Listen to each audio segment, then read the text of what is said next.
ಇದು ಧರ್ಮ ಸಂರಕ್ಷಣೆಯ ಪ್ರವಾಸ ಯಾತ್ರೆ.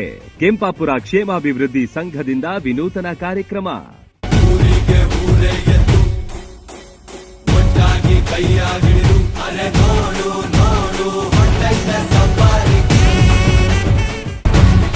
ಬರೋಬ್ಬರಿ 100ಕ್ಕೂ ಹೆಚ್ಚು ಕಾರು, 450ಕ್ಕೂ ಹೆಚ್ಚು ಜನರು.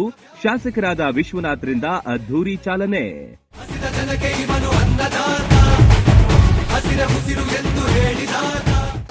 ಸಮೇತ ಹೋಗ್ತಾ ಇದ್ದೀರಿ, ಕ್ಷೇಮವಾಗಿ ಹೋಗಿ ನಿಮ್ಗೆ ಒಳ್ಳೇದಾಗಲಿ ಅಂತ ಕೇಳ್ಕೊಳ್ರಿ. ನಿಮ್ಮೂರ್ಗೆ ಒಳ್ಳೇದಾಗಲಿ, ನಮ್ಮ ಕ್ಷೇತ್ರಕ್ಕೆ ಒಳ್ಳೇದಾಗಲಿ, ದೇಶಕ್ಕೆ ಒಳ್ಳೇದಾಗಲಿ ಅಂತೇಳಿ ದೇವರನ್ನ ಕೇಳ್ಕೊಂಡ್ಬರ್ಲಿ.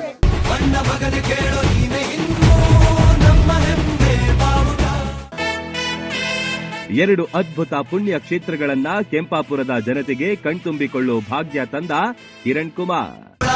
ಎತ್ತಿದಾಗ ಚೇರಾಗಡಿ ಮುತ್ತಿದಾಗ